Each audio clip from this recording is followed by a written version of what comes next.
माया मरी न मन मरा, मर मर गए शरीर, आशा तृष्णा ना मरी, कह गए संत कबीर। सब कुछ पा लेने के बाद भी कहीं तो विश्राम है, कहीं तो ये मन कहता है कि अब बस बहुत कुछ पा लिया, अब वो पाने की इच्छा है जिसको पाने के लिए आया हूं। बहुत कुछ इकट्ठा करने के बाद कभी न कभी तो ये मन कहता है कि अब बस कर, अब तू प्रभु के चरणों में स्वयं को समर्पित कर दे।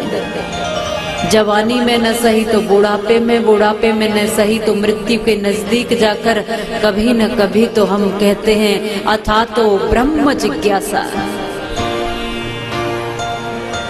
बहुत कुछ अब तक जाना, भाई जाना, बंधु जाना, अपना जाना, पराया जाना, मित्र जाना, शत्रु जाना, कुटुंब जाना, बाहर का कौन है, अंदर का कौन है, मेरा कौन है, पराया कौन है, घर की मेरी दीवार कहाँ तक है, खेत की मेड़ कहाँ तक है, मेरी सीमा कहाँ तक है, मेरे कहाँ तक है, पराए कौन है, ये सब कुछ जाना।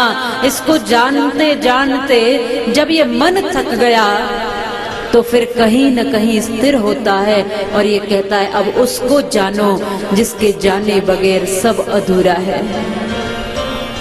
अथा तो ब्रह्म जिज्ञासा, ये ब्रह्म की जिज्ञासा कुछ ही लोग होते हैं जिनके मन में शुरू से ही होती है, नहीं तो कुछ लोग समय के साथ, वक्त के साथ, अवस्था के साथ समझ जाते हैं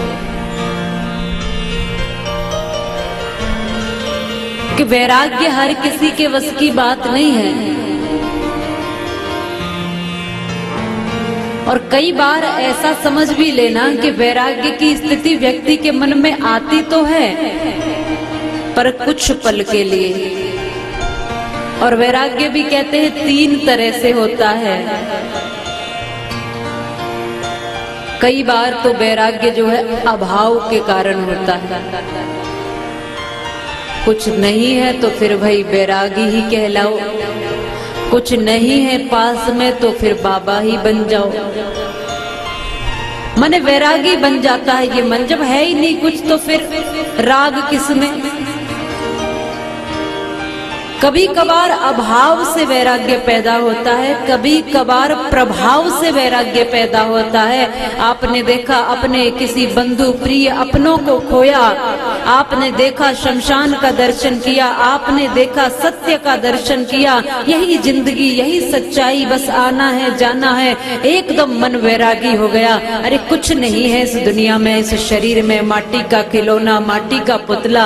और कई बार वैराग्य की स्थिति पैदा हो जाती है। शमशान में जब लोग जाते हैं तो वहां से आते हुए अक्सर ये कहते हुए सुनाई देते हैं यही जिंदगी है, बस पानी का बबूला है, कुछ है ही नहीं जीवन, बस कब आना कब जाना, कब चले जाना, यही तो सच्चाई है। वो उस समय जानते हैं कि ये सच्चाई है और कुछ वक्त के बाद फिर वो वैराग्य धीरे धीरे धीरे धीरे कम हो जाता है।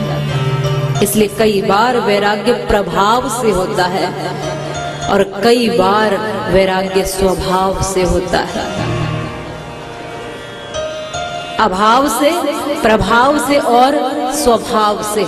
कई बार बचपन से ही, शुरू की अवस्था से वैराग्य की स्थिति होती है। सब में रहकर के भी अलग रहने की स्थिति बन जाती है। दुनिया के मेले में रहकर भी अकेले रहने की आदत हो जाती है और अकेले रहकर के भी दुनिया में रहने की आदत हो जाती है। ये कभी कभार, ये किसी किसी के स्वभाव में वैराग्य जागृत होता है।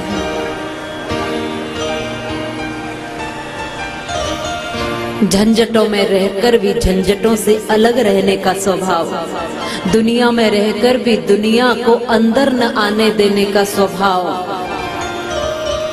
सब कुछ मन पूरे संसार में भ्रमण कर आए पर मन संसार में तो घूमे पर मन में संसार न आ जाए। कहा भी है कि पानी में नाव चले तो चले, मत नाव में पानी आने दो। संसार में बेशक मन जाए, मन में संसार न आने दो।